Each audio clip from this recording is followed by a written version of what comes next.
Get this and get it straight. Crime is a sucker's road. Those who travel it wind up in the gut of the prison of the grave. There's no other end. But they never learn. From the pen of Raymond Chandler, outstanding author of crime fiction, comes his most famous character in The Adventures of Philip Marlowe.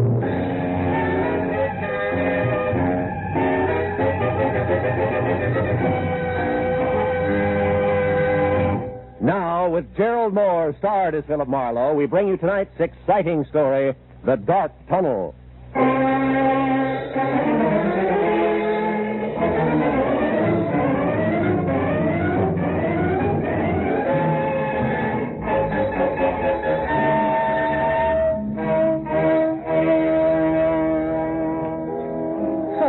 Being hitched 1 month, Marlowe, 30 days, where am I? I don't know. Where are you? Out in the cold. And with enough unpaid bills, Marlowe, to choke an elephant. Fur coat, hats, shoes, dresses, the works.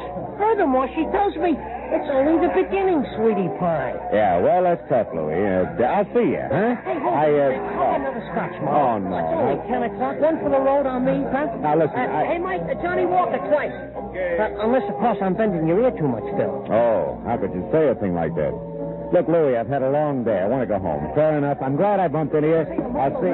You drive west, don't you? Yeah. Would you mind dropping me off, huh?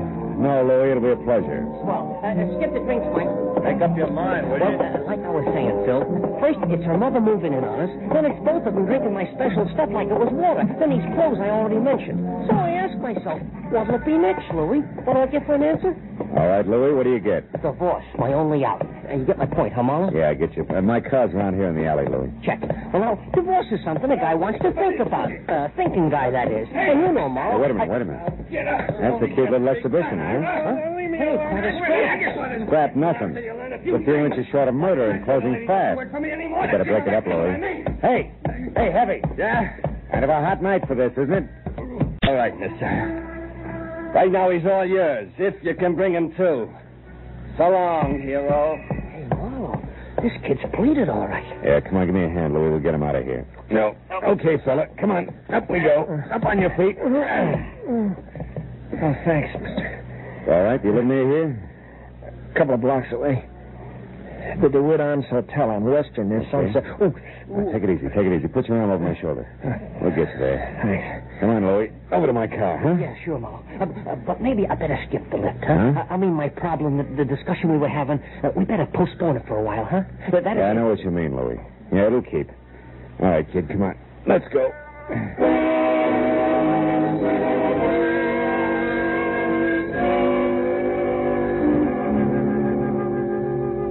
The DeWitt Arms on Western was one of those cheap stucco and neon sign little hotels where the lobby floor is threadbare carpet and cigarette butts.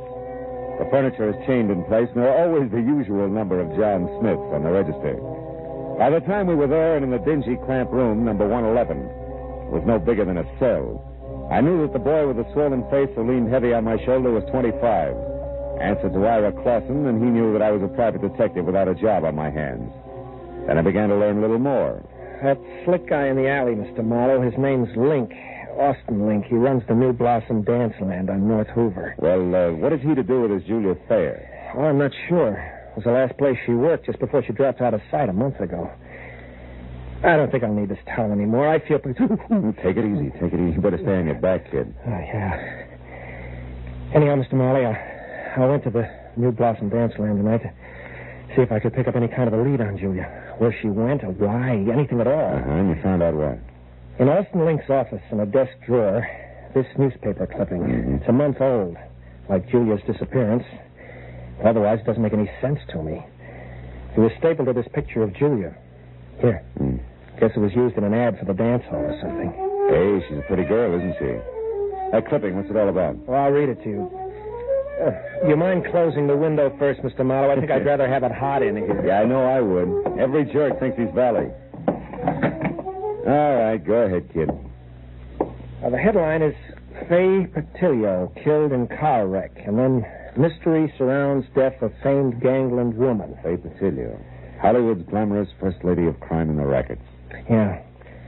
Says she was killed late last night when her car plunged from Lookout Mountain Road at a hairpin turn. However, the police are puzzled by the fact that although the 40-year-old redhead was in her own car, She was not found at the wheel, but in the back seat where, according to the condition of the wreck, she could not have been thrown. Furthermore, no sign of any driver dead, injured, or otherwise was or has been found. I know all about that one. Now, look, is that all you have to go on? Well, not quite, Mr. Marlowe. There's one thing more. What? Just before Link caught me in his office and I ran and hid, as far as the alley where you found me, I overheard him talking to someone on the phone about Julia. I have no idea who it was, but Link was very respectful, and he was given a private telephone number. A number he was to remember, not write down. You know what it was? Yeah. Washington 7017. 7017. That's it, Mr. Marlowe. It's not quite all right. It's only half of it. What do you mean? You and Julia, why you want to find her, what she means to you, why you haven't gone to the police. Well? I'd rather not say, Mr. Marlowe. If you don't mind. Okay. Suit yourself. Well, good luck, kid. When you're on your feet again, play it a little neater, huh? You'll stay on your feet a lot longer that way. Mr. Marlowe, wait. Hmm? Please. I want you to work for me. I'll tell you everything. That's better. May help, kid. Anyway, it can't hurt. No. Not any more than it has already. Began back home, Mr. Marlowe, a couple of years ago. The story our assassin told me I'd heard before. So had anybody who'd spent more than a weekend in Hollywood. Only the names were different.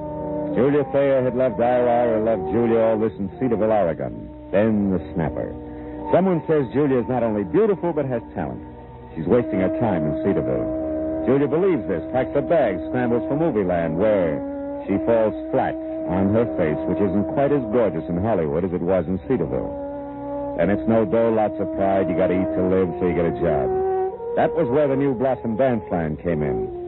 And when the letters quit coming on the home front, Ira started to worry. He knew that Julia needed help. Mr. Marlowe, and followed one lead after another. Got as far as the alley where I collected you. Okay, kid, I think I've heard enough. Then you'll help me? Yeah, I'll try. Call you later.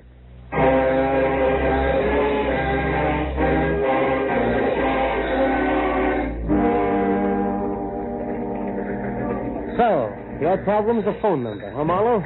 Washington, what was it? 7017. Hey, Callahan, that's a handy book.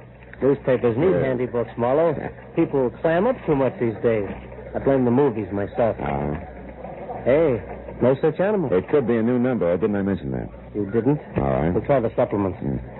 Get one from the phone company every month like a bill. Let's see. Wallace, Washington, 5,000, 6, 7, 7,000. Yep, here it is. 7017. Good. Address 1622 Ramona Boulevard, which would be East L.A. and Industrial. Listing Southern City's warehouse. Ring a bell? A cannon. Southern City's warehouse is just one of the interest of L.A.'s answer to whatever became of the big bootleggers. I mean Joe Stapp, a very smooth, very nasty man. Yeah, this I've heard. Now tell me, Callahan, does he also happen to own the New Blossom Dance Land over on North Hoover? He does? Now you tell me, Phil. There's a story I could use here? Oh, no story. Uh-huh. You know, Marlowe, it's just like I said. People clam up. Too much these days. Yes, all right. Good night, Callahan.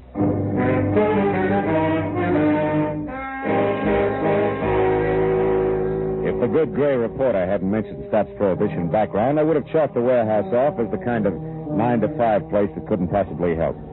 But on the hunch that Stapp might live in a lush penthouse atop a stockpile a la Chicago 1929 style, I pointed my car for East L.A. and the Southern City's warehouse.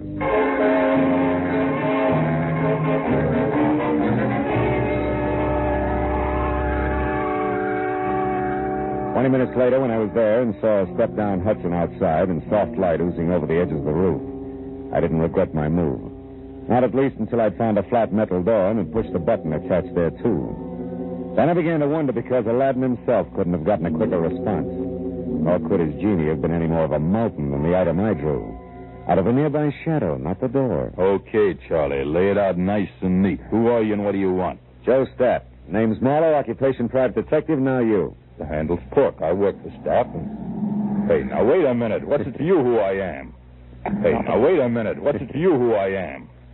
Shamus is close enough to cop this stink. And I'll beat it before I start thumping on your boy wonder and turn you into something vest pocket size. Steady, Pork. Seems to be the trouble. Who are you, mister? His name's Marlowe, Mr. Stapp. He's a private... He'll answer for himself, Pork. Go ahead, Marlowe. What do you want with me? What's it about? Fay Patilio. Hey, but Shut up, Pork. Hey, Petulia is dead, Marlowe.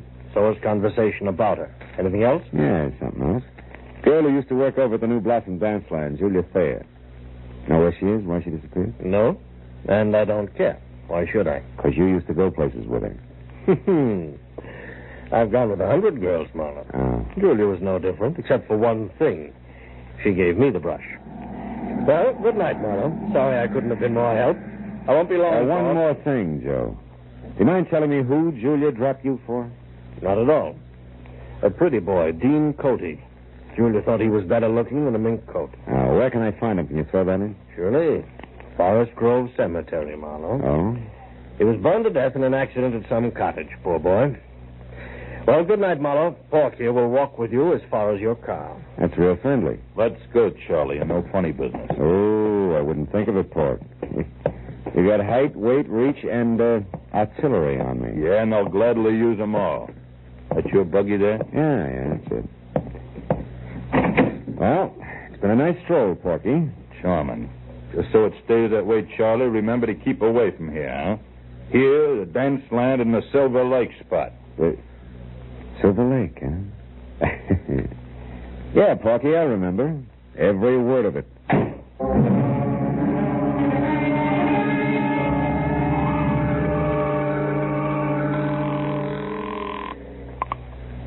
City desk. Callahan, go ahead. Marlowe again, Callahan. Now, listen on Joe Stapp. Does the Silver Lake spot mean anything to you? It does. Yeah? It's on the north end of Silver Lake Road, Marlowe, overlooks the reservoir. Stapp built it as a nightclub, mountain lodge style, about, 10 years ago. Uh-huh. When it didn't go, he converted it into a private home. Or I should say, a cozy place to take the cuties for that one drink. I know what you mean. Good night, Callahan.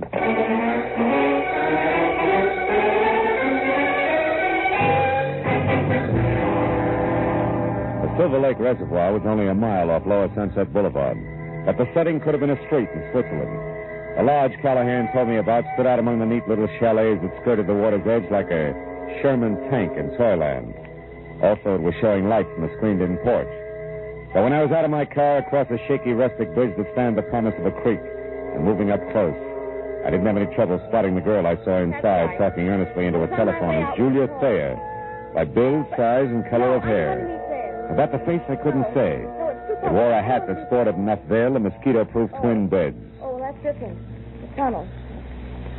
All right, I'll wait there. Yes, as soon as possible. Goodbye. Hello, Julia. Who are you? What do you want? Quite a bit, honey.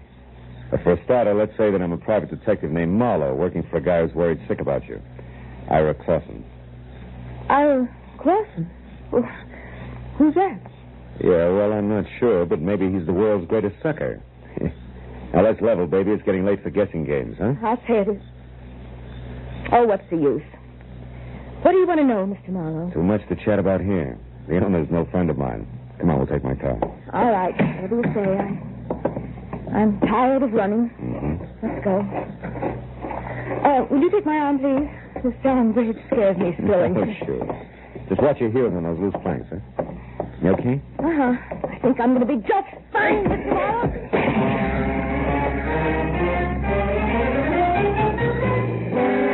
It was all the lead she needed, because by the time I'd crawled out of the inch-deep, inch-wide river and was back up on the road, Julia Thayer was in her car away fast as far as Sunset Boulevard. So I went to the phone back in the lodge and got through to my client at the Wood Arms Hotel and brought him up to date in a hurry, including the latest question mark. The tunnel? Well, of course I've heard of it, Mr. Marlowe. Matter of fact, I've been there. Why? Well, it's where Julia's heading right now. Now, what's the location of it, Ira? Ira! I'm still here, Mr. Marlowe. Yeah. Hey, you sound real different. I don't get it. What's up? Very personal business, Mr. Marlowe. You see, I'm Ira Coty, not Clausen. Dean Cody's Brother, Mr. Marlowe.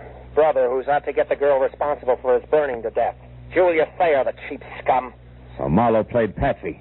Oregon, the boy-girl pitch. You made it all up. Every bit of it. Mr. Marlowe, before I needed your help. Now I don't anymore. Get lost.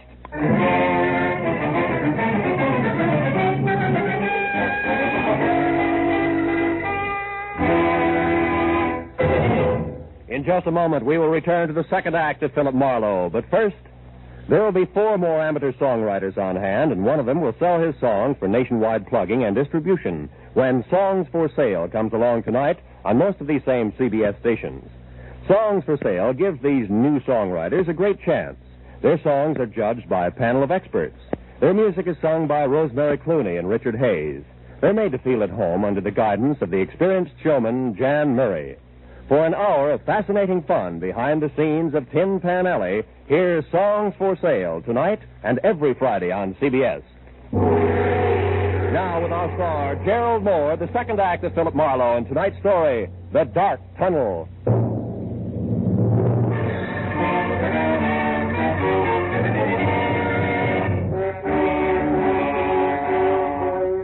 I stood there for a minute after Ira Cody hung up and tried to figure my next move, while the phone in my hand quietly buzzed sucker. A pair of haywire lives was scheduled for a smash-up, and I let myself get mixed up right in the middle. Now my only chance to do something about it was to find out fast what was meant by the tunnel. I started out of the place, but only got as far as the front door. You going somewhere, cutie? That rod makes you 6 feet taller, doesn't it, Porky, huh? I don't like you, Charlie. You played a dirty trick on me. Trick? What are you talking about? When I slipped and mentioned Silver Lake, it made Mr. Stapp mad at me, and I don't want Mr. Stapp mad at me. That I can understand. Now, look, you feel like talking this out? No. Oh, listen, you dumb ape. It's for your own good. Something's going to happen tonight that'll make your boss a lot madder than he is now. I'm the only one who... You're just trying to trick me again, but it won't work. Not this time. First, we lift your gun. Now, get going. We'll take your car. Porky, you're going to hate yourself for this in the morning when Stapp finds out. I doubt it. You see, Charlie, it's his idea. Now get going.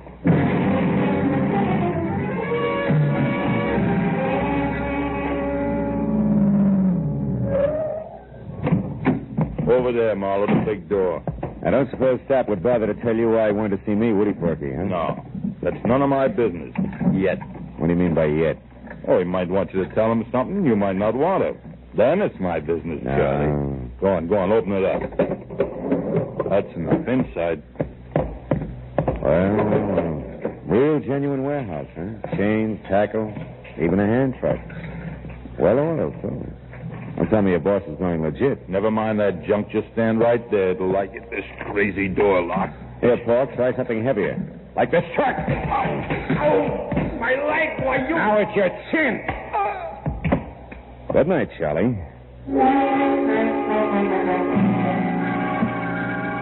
I fished my own gun out of Pork's pocket, tossed his 45 off in a dark corner, and rolled the Hulk himself out of sight behind a stack of crates.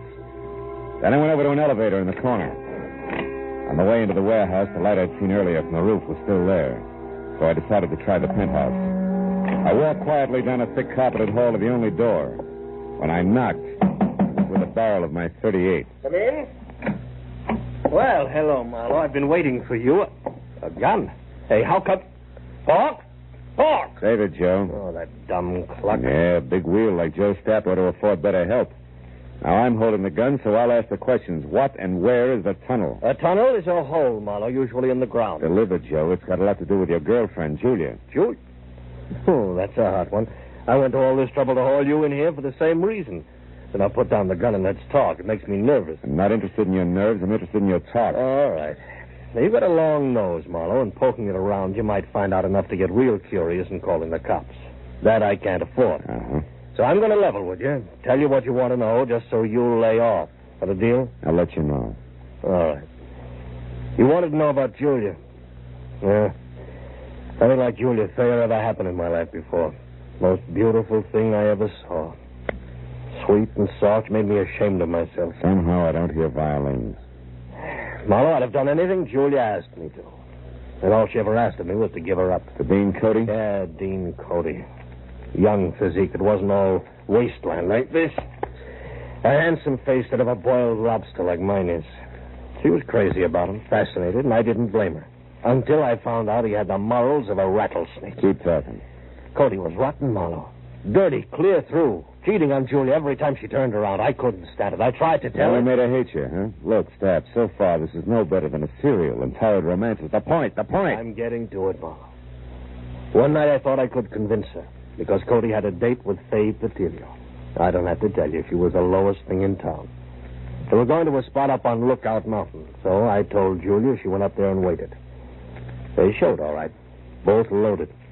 She saw him take that dive off that hairpin turn. When she got down to him, they were both dead. Wait a minute. You told me Dean Cody was burned in the cottage. Sure. That's what I'm still telling you. Julia was so far gone over that louse, she pulled his body out of that wreck, hauled it all the way down to that cottage at Malibu, and then set fire to the place. So the world would never know he's going with a tramp like Fray Patillo, huh? Yes. How'd you like to have that kind of loyalty on your side, Paula, huh? Anyway, after Cody was gone... Cody's young brother's in town, Step. He thinks Julia's responsible for Dean's death, and he's going to kill her. What? They're scheduled to meet at that tunnel I asked you about. Now, where is it? Stop, I asked you. I heard you. Tunnel's an old abandoned underpass in back of the New Blossom. But we're not going there, Marlowe. We're going to sit tight and let it play as is. Are you nuts? Not anymore. Julia was out of her head that night. Something went wrong when she started that fire. She got caught in it herself, Marlowe. You mean she was burned? Yeah. Her face. It's bad. She'll never be right again, no matter how much plastic surgery. Yeah, but there's no reason to let her be murdered. That's a matter of definition. You see, Julia's still in love with the memory of Dean Cody, Marlowe, so we'll just forget it and let it play itself out. We'll forget nothing. I got the gun, Step. But you're going to drop it, aren't you? Otherwise, I'll have to drop you. Oh, fine. I remember you, Austin Link, Knuckles in an alley. Drop it. That's right, Nosy. What's the word, Joe? Get him out of here, Link. Get him out of my sight. I don't care where you go. Come on, Slick. Let's go. Just sit on him for a few hours. We'll talk it over then.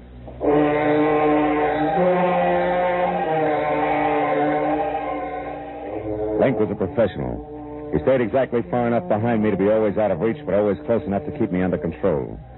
All the way down in the elevator, I watched for a chance that never turned up. And as I rounded the corner and headed for the big door again, I glanced at the stack of crates. Pork had come too. He was on his feet behind them, a heavy steel pulley block in one hand, his face a stupid mask of blind hate. He slammed that block at me with everything he had. I'll kill you! I dropped to the floor and heard the thing connect behind me. It caught Link dead center. He fell like a bag of sand. Before Pork realized what had happened, I charged the stack of crates, threw my shoulder against it, made it to the door and out in one dash. My car was sitting where I'd left it. I heaved a sigh of relief and piled in.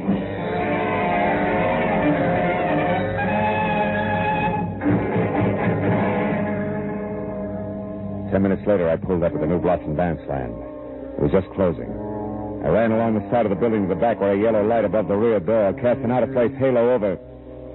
Oh, no. Hey, you. What are you doing back here? This is for employees only. Yeah, well, I'm employed. Listen, do you know where the tunnel is? The which?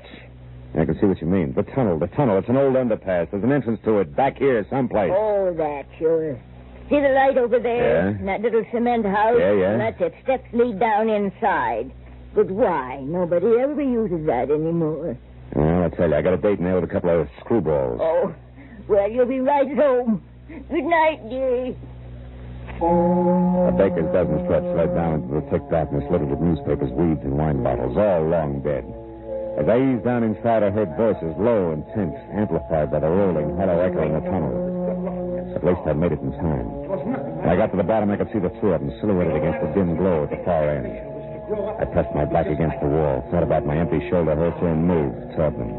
And you killed him, didn't you? You're making a mistake, Ira. A terrible mistake. No, you killed him, all right. You and that beautiful face of yours that he couldn't resist. Why are you hiding it behind a veil? You used to be so proud of it. You killed Dean just the same as if you'd shot him. But you're not getting away with it, Julia. I'm going to square it up for him right now. Ira. What? Marlowe, how did you find this place? I found plenty beside that, Ira. Give me that gun. No, you're not going to stop me. Even if you shoot, I'll kill her first. I don't have a gun, Ira, but I got facts. Before you shoot anybody, you better listen. Julia wasn't responsible for Dean's death. He was.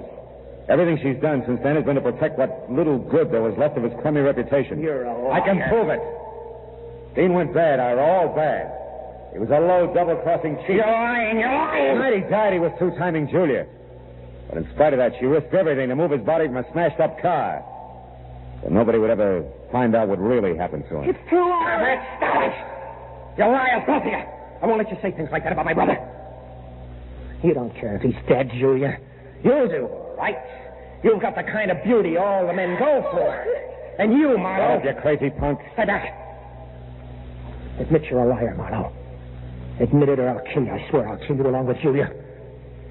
You'll be doing me a favor. You haven't seen my face lately, have you, Ira? I never want to see it. I think you better, kid. Got a match, Marlowe? Sure. Here. Look, Ira. You can't be Julia. I was burned, Ira. It happened to me when I tried to hide the Kind of rotten trash that Dean had been mixed up with. The only reason she did it was because she loved him, maybe more than you did. Now, come on, kid, let's have that gun. You don't want to kill anybody. No. I want to kill anybody. Julia, I'm sorry. Ira! Let him go, Julia. The hard part's over now. He'll be all right. I'll look in on him after a while just to be sure. But, what about you, huh? What about me? I'll be okay, Marlowe. After I've done some thinking. This shock, I think it's what I needed. Goodbye. It's a dark tunnel, honey. Think you can find your way out alone? Yeah? Yeah, I'll find a way out alone. One of these days.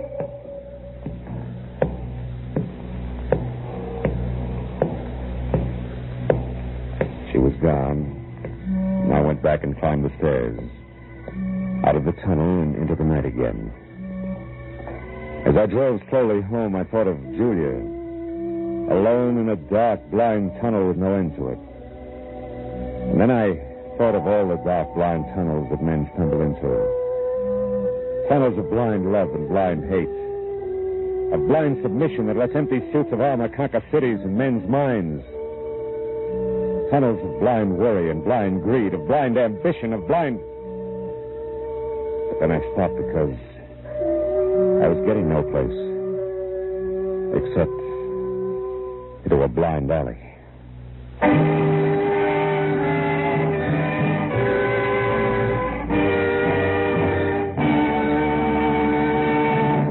The Adventures of Philip Marlowe, bringing you Raymond Chandler's most famous character, star Gerald Moore, are produced and directed by Richard Sanville and written for radio by Robert Mitchell and Gene Levitt.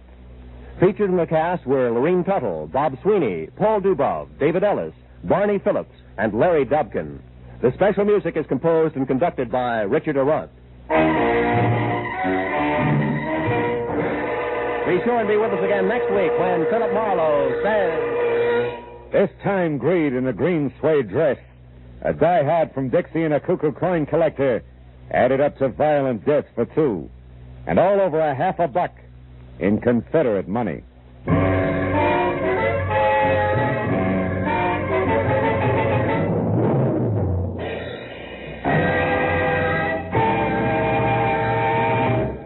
Every Friday night, CBS brings you stories taken from the files of parole boards of the 48 states.